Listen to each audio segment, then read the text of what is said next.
I got a new video. I got a new video. What do you think? Talk to me in the comments below. You know it. I made it. Hey, thanks. Hey Eurovision fam, it's Alesia Michelle. I did a whole video on this, like a whole live stream, and I asked it on Twitter, and it's interesting. And the question is the most overhyped song of 2020. Overhyped. Dangerous territory. I can't choose. And let me break it down, because here's the thing. When I say overhyped, I'm talking about a song where people are really like, oh, this could win, blah, blah, blah. Like, it's just like everybody is saying this is everything. And I think sometimes where people get awry, and I'm not saying this is all the time, but people just end up choosing like the top 4 in the betting odds. And it's kind of like, okay, but are you saying that they don't deserve to win? Because I'm not necessarily saying that. I'm just saying, and it doesn't mean that the song is bad. It just means people are kind of giving it that extra love. And it's like, okay, you might really like it, but like, it's probably not gonna win though. It's probably not gonna win though. So I'm just giving this little background, and yeah, what do y'all think? Oh, I got one.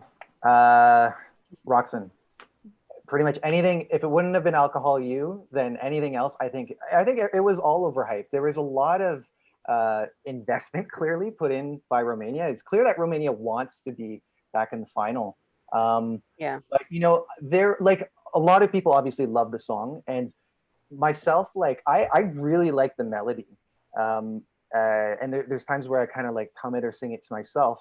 So I have a connection to it, but I just feel like the lyrics around it, the whole pun is really overdone. And I don't think it was all the way there. And we never really got to see a really strong performance from her. Like, it was the best out of all of the songs that she did in her selection.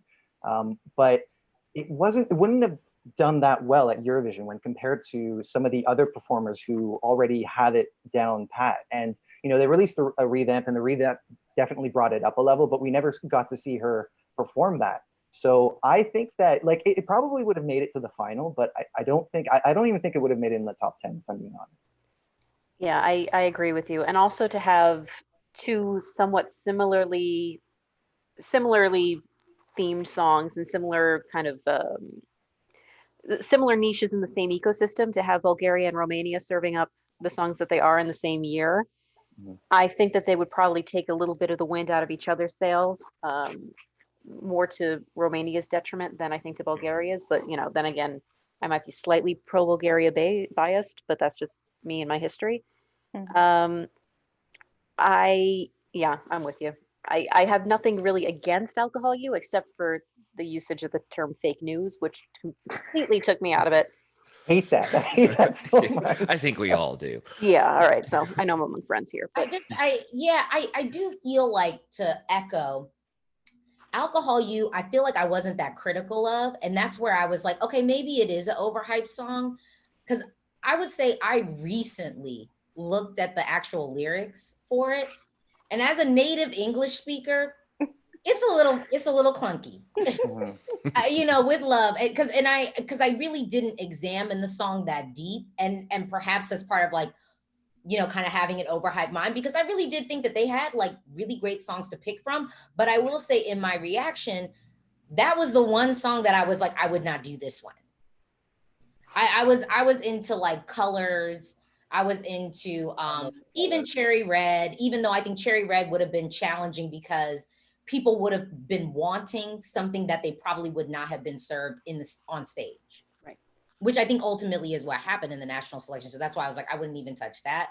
But, you know, but yeah, it's, as a native English speaker, when you do look at the lyrics, it's a little clunky. Any other countries we want to throw out there that we feel overhyped? Because I have one that I might throw out there. Bring it. Bring it, yes. I would say, is it Iceland? For me, Switzerland. I get the love, but really, I just cannot imagine it ever winning Eurovision. I just don't think its appeal is broad enough. I just don't see it. It's I not was- my favorite ballad. Yeah, I was going to say the same thing, but I was too scared. So now that you said it, I am kind of joining in because The I ice thought on. people going to eat me alive because there's such a huge hype around, and I like the song. I've I had really every do. bread. It's fine. But I do feel as it seems very much catered to like the Eurovision silo would appreciate, and I'm thinking outside of that. And I'm sure a lot of people will appreciate, but I don't think it has the magic that a lot of people will gravitate towards it, whether it's the language, whether it's just the genre, that the kind of genre that it went down the path. I'm also quite nervous, would have been quite nervous for Switzerland as well. It would have qualified. I just don't think it would have come anywhere close to winning. Yeah. I think it's very divisive. I mean, amongst the group of my friends that we have, 12 points from America, we have a plug. The four of us absolutely fell in love with it. We appreciated sort of the difference of it. His vocal tone is insane. But then when I played it for a sort of wider group of people, it just completely washed over them. So it's those who are like devotees of it are going to be freaking devoted to it. But those who just don't get it, don't get it. And that's fine. It's, 41 songs. You love what you love. And there's so many that never mind. Oh, wait, Stuart, I saw you trying to get in there. Well, I feel like a lot of those things are true about almost all of the favorites. I think that's one of the things that made it exciting this year, because there wasn't anything that was going to please everyone. It wasn't like last year where certainly there were critics of Arcade, but for the most part, like it topped the odds when it was released, and it stayed there until the very end, and people were expecting it to win, and it did. But yeah, I think I think that Deban raised good points about Switzerland and everyone else as well. But I think like you could say the same about Lithuania. Certainly, you could say the same to a degree about Bulgaria, maybe to a lesser extent. But I think that was one of the things that made it really exciting. I think it's important to note too. When was the last time that we didn't have a divisive winner? Yeah. Euphoria? Yeah. Euphoria, 2012 maybe. Yeah. I mean, I think that probably is absolutely accurate. After Euphoria, it was like, I feel like every single winner, there was some type of dispute. There was some type of issue. I think we've had a lot of divisive winners. I mean, there were plenty of people who could not stand Arcade. I mean, and we're loud about it. Really? Yeah, of course. Yeah. Well, the fact that it didn't win the jury vote and it didn't win the public televote, I mean, it was a fine compromise winner, but it didn't top either of those. So that says a lot right there. I mean, Toy, there are people still talking about this song with chicken noises. Like it should have been Fuego. It should have been Fuego, Yeah. Right. I mean, we have Jamala. Oh, probably the most controversial. I mean, Right. Salvador Sobral. People still are kind of like, if you ask people like most undeserving winner, people are like Salvador Sobral. And they're I'm wrong. sorry, but I was so They are They are absolutely Bulgaria dead was wrong. And I worked for the song that amazing. came in second that year, and I'm saying Bulgaria. Salvador Sobral earned his win. But Really? Period. I want Bulgaria to win. Their time will Whoa. come, my dear. Their time will come. yeah, but I think we're in this space where everything is going to be slightly divisive. I think it'll take us a while to get that moment again where it's just like everyone is on the same page and we are loving this track. And with that said, okay, and I've actually been holding this pretty close to me because I really haven't been able to like rank this year. I'm just gonna go ahead and say that like this year, I don't even think it would be like worth my time to like rank because it wouldn't be completely accurate. Because I just feel like unless I was able to be like, and at third place, these songs, and then we can skip between like 15 and like 30, and then 30 can just be all these other like songs that are just middling. But yeah, what were some of your favorites this year? I would say we haven't talked about it at all, but Ukraine was my absolutely favorite for this year. To me, it's one of the most divisive entries, I think, from this year. at least from what I've seen from people, you either have people who absolutely hate Ukraine, like they hate it, but you have to like that kind of style. Like I love that kind of music. That's what I live for. And that's why I love watching like Ukraine's national selection and everything, because every year you get something like that. But I don't know, I love that kind of music. So, and it was, you know, it's, you can dance to it still, but it's still unique. I love Ukraine. I'm sorry. I'm sorry for being so rude, but I just know that this person, Deban, absolutely hates the song. And it's just his face. I'm sorry. Okay, well, Deban, what do you feel like? And maybe you don't have to say your favorite, but like maybe like mention a favorite. Unless you were like, no, I put it out there. Fine. No. Exactly. So I thought Italy would win, so I gave it a really high score. The Netherlands as well, I really like. Which Stuart doesn't like. I think it's great. And of course, I love Sweden, Malta, Czech, you know, Israel, you know, they just, I'm very binary on this. So I have like 7 that I like, and all the others, you can take them. Like, you can actually take them. I don't care for Austria. I don't care for former Yugoslav Republic. I don't care for Albania. Yeah. Don't care for, was it Macedonia? Yeah, North Macedonia. Honestly, dance with you, move with you, I'm done. Like, there's just so many that, so I want to touch very quickly on Lithuania as well. And I think it's important because when we judge songs, because we all do on our various platforms, just to take account into what other people like. And I think sometimes I get very carried away with my favorites. And to my non-Eurovision friends, Lithuania stands out very clearly as their winner. So I actually think it would have, you know, done very well. I mean, even in the Baltics, it wasn't my favorite. I would pick Samantha Tina over it. But yeah, but Lithuania consistently, people really love that. And I think that's what Toy did last year, right? Because Netta, if you notice, the fandom was lukewarm, but actually the mainstream was like, whoa, this is unbelievable. I tell people all the time, I'm like, the best thing that happened to Netta was Eleni, because when the odds flipped that week after rehearsals, all those 13-year-old girls who loved Toy were like, absolutely not. Absolutely not on our watch. We are not going to let it happen. And I mean, and I think that that's what we could have had this year, where you just activate that rabid, you know, that rabid group of people who love it. And that's why I say a divisive song is not a bad thing, because the people who love it, love it. And that's really all you need. You need that song that's going to invoke. So yeah, Lithuania is one of my favorites this year, but I think, Deban, you and I are sort of on the same page, because I mean, I loved Israel. Oh my God. On repeat. I didn't think that Tel Aviv, well, not Tel Aviv, we were just in Tel Aviv. So I was kind of like, well, I don't think Israel's going to win again, but like, I mean, I would have been really upset if it did not finish top 10. I would have been very. I think it's, you know, I think it's excellent.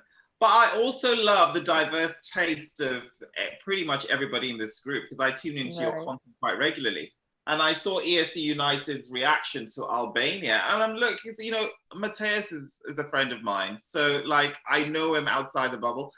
And I'm looking at him and he's genuinely loving it. And I'm like, are you kidding me? Albania? Albania.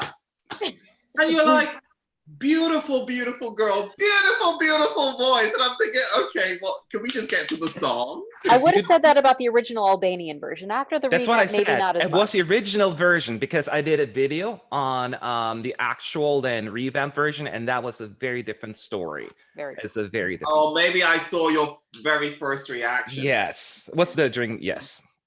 But For the record, I do genuinely love the song, actually. So there's someone else here. No, I was so disappointed. I wanted Elfana Gata to represent Albania, so I was like, But this is the thing, though, because so many people, I mean, obviously that happens, but a lot of people take their opinions about the songs that didn't win and project them onto the songs that did and say that this will equal their success at the show. Okay. Which isn't the case, right? You know? To be honest, I didn't like the song either. So yeah. No, of course. And that's also true, clearly. But it's just, I do think that sometimes people get caught up in that and they forget to see that true. The general audience won't know that Axel won in favor of Erica Vickman, you know, and obviously that was a huge upset for a lot of people. They're not going to know that, and that's not going to matter when it comes to the score. Save your wrath and your passion for the second chance contest. Yeah. I will say that's why I did not follow. I only followed Melody Festival on this year. One, I did not have time to follow all of the national selections this year. / like I get upset, like, and then I'm frustrated when I then get to Eurovision and I'm just like, why did you pick this song? Like, this is not going to be your winner. Real talk. Yeah, I mean, it just frustrates me to no end. So that's why this year I really was like, I don't even want to bother. And honestly, next year I'm probably not going to follow. Like, I might not even follow Melody Festival this year. I'm saying that. You know what? All right, on record. I don't know. He's gonna be in Stockholm. Yeah. I don't know if I'm gonna follow Melfest next year. Maybe I'll pick up Lithuania. Oh yeah, that takes. She doesn't have much time. No, yeah, I don't have that. Scheduling. Fair. Okay. Can I ask you? We should all decide on which one she's going to or which one she's focusing on next. Oh, she's going to Stockholm. But Deban has a question for us. I'm sorry, go on. Sorry, I have a question. Are there times when you like a song? Because it's happening to me this year and I've got a lot of hate for it. You like a song, yeah, fine. It doesn't fit the sort of merit-driven structure of like, okay, this song ticks that. You know, when you evaluate songs, but actually you just like it. Mm-hmm. And therefore people are, okay, so France is my this year where I actually like the song. You know, this is like, see what I mean? I like the song, right? Okay, fine. Okay. Oh, okay, there we go. And people are like really, really deeply upset that you don't like, you know, that you like a song which actually you are supposed to hate. Yes. Yeah. But I don't hate it. Y'all with me with Ukraine. Well, no, I don't hate France's song. My issue with France's song is it had no business representing France this year when you foregone Destination Eurovision. That was my issue. Because I was like, it's a perfectly unoffensive song. I can actually listen through the whole song all the way. I can't even through, remember. and it doesn't bother me. You can't remember You are it. the best in me. Hey, you're making it all complete. Yeah. Okay. You are, I mean, like, come on. I mean, it's a perfectly fine song. To me, it just was absolutely not competitive. And for a country like France, it's just like, we know you could do better. Definitely. I think it's that thing where you're expecting something different. And we weren't expecting that for France. For a singer like him, because it wasn't authentic to him, I don't think. It's just like someone had put this song on him. I was expecting to see him with a guitar doing something acoustic. Yeah, the revamped version that they put forward after, you know, when it was too late, that was probably way more down up his alley as far as like his style is concerned. And I think that definitely improved it significantly. Anyway, had Eurovision gone ahead, that would have been the version. It would have been, yes, right, absolutely. Exactly. Yeah. I have also a song that I get a lot of criticism for because it also doesn't tick the boxes, and based on my user criteria, I should maybe not like it, but I just can't get enough of it. And I just love the melody. I love the chorus. The lyrics aren't that great. It is outdated, but I love Estonia this year. I just can't get enough of it. I think so many people are still mad at the outcome maybe, but I just love that song and I just can't get enough of it. And I'm very alone on my team and basically anywhere in the World Wide Web, but I don't care. But not alone, because I really liked it as well. And everyone thought I was crazy. Well, you are, but not because of that. Oh. But yeah, it's a good song. I mean, I wouldn't say I love it, but hey, we have to choose 10 countries for each semi. I'm adding it. I'm adding it. So yeah, that's a good one too. Never imagined the colors. For me, I think my song that, but I don't think that people don't like this song, but I definitely didn't see it like in anyone's top. And like, this is a song that I'm like listening to on repeat, and it's Belarus. Yes, I was gonna say I love Belarus. this song. Yes. Yes. I like, ever since it dropped, like I've been listening to it on. I never skip it. Mhm. And I sing it like I really liked Belarus's song this year. I know not a lot of people were really that into it, but I was. Yeah, I mean, for me, a major signal is, does it make me want to explore the artist's back catalog further? And with Val, that absolutely was the case. You know, and the moment that I heard it in the national final, or that it was in the roster for that, I'm like, okay, that's cool. That's I'm feeling that. It's a little bit retro, but I loved it, and I feel like I thought I was the only one, and now I know I'm not alone.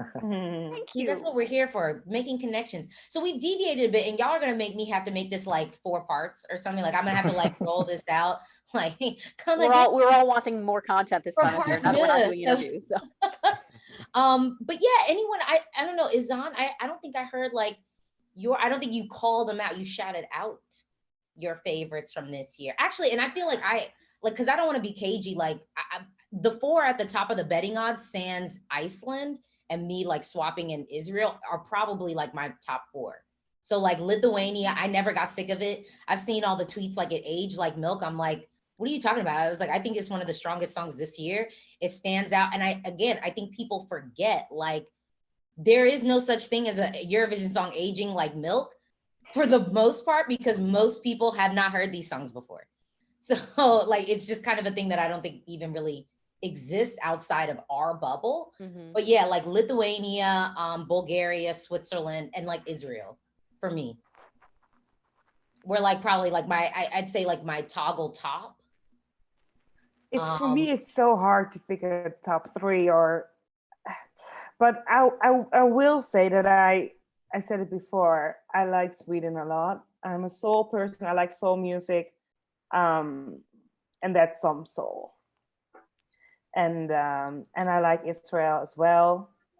Malta. Yeah,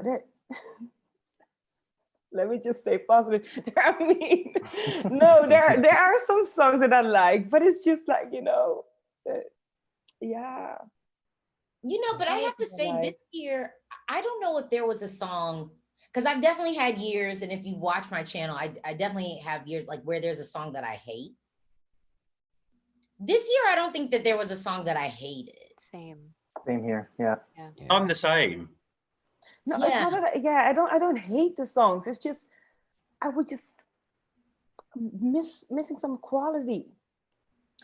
Yeah, but see, and I think that's where I sit on the year, where I just feel like some people just mailed it in or played it too safe. Right. That I just was kind of like, well, if you don't care, like, why do I? Like last year. Oh my God, last year was such a good year, don't you think? What did you guys say? It was, yeah, musically definitely one of the best. Wow. Yeah, very solid. I'm trying to think, because last year I don't think I really hated it, but maybe I did.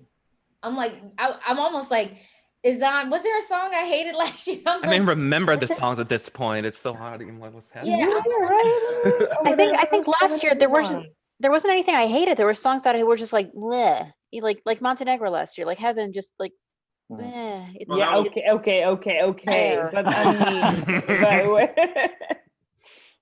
but I mean, yeah, Switzerland was good. Sweden, I like. Let me just, I'm looking at the list. Yeah, I'm almost like, hold up, let me. Yeah, kind of research here. I'm like, let me. Is there a song that I hated? There were so many. I like the Balkan songs. Some people didn't like I like the Balkan songs. Not all of them, but there were like most of them I like. But the good news is the songs you didn't hate last year, you now have an abundance of them this year. Like you can just, you can make up for the lost years. Because there's so many songs that I just think, why are you even here? And the songs that are like the fan favorites for me sit like 6 out of 10. Like, you know, not in terms of number, but in terms of ranking. Like, they're just not that brilliant. They're just not that brilliant. I mean, like Germany, which is like, oh God, I got a lot of backlash for that. It's like meant to be like the best song of the century. I'm like, are you kidding me? Is there something actually wrong with me? Because like, does nothing for me. Nothing. Like the opposite. It was my top 3. Wow. But I was worried about what the performance would have been like. I didn't know if they could replicate studio version as a live performance. And that's what worried me. But I loved Germany. Wow. I did like the song. I liked it. I liked it. I mean, I liked it. I think I ranked it as like my top of like the top 5, the big 5. But that was also early. I'm not gonna lie, and that was before we had a live performance. But I had for my number 2, my Boo Boo James from the UK, because that's a song that I really like. I do too. I really like. Here I go again. What was the song again? My last breath. Okay. Yeah. I mean, I liked it. I mean, to me, it was. Yeah, I mean, Italy, I didn't hate, but I think for me, my only issue, well, I don't really, it's not even really an issue. I think for me, why Italy didn't like crack it for me was just, I've heard, and I don't know, maybe this is, and like, these are the moments where I'm like, am I getting old or something like that? Because it's like, I just think like Radiohead, like it wasn't doing anything new. It didn't give me anything that I really haven't, it wasn't a sound that I haven't heard before. Yeah. And I think if anyone, if I give preferential treatment to anything, it is like the quirky out of the box stuff where I'm like, you're at least doing something different. So if I give any preferential treatment, it would be that. Where it's just like, I've really never heard anything like this before. I've never seen someone do like a visual representation of this, which can be difficult, I think, in this day and age where everybody is influenced by everything. So you can kind of throw out and pull something from everybody. But that was my only thing with Italy, where I just was like, it was just so, like, I could even hum Creep to it. Like, it came to me like instantly when I listened to it. I was like, oh, I know this. I like Italy, but normally I love Italy. Yeah. It was safe for Italy. Italy was one of my top. See, Italy was one of my personal top 5, but there were multiple songs at San Remo this year that if those had been selected, it would have shot to number 1. Tactical Nuclear Penguins with Ringo Starr, which, you know, I like some of the oddball stuff. That would have absolutely been my number 1 this year. It was upbeat. It was fantastic. And the fact that they picked a song that I was sort of on at San Remo and it's still in my top 5, I think it kind of says something about my overarching opinion about this year.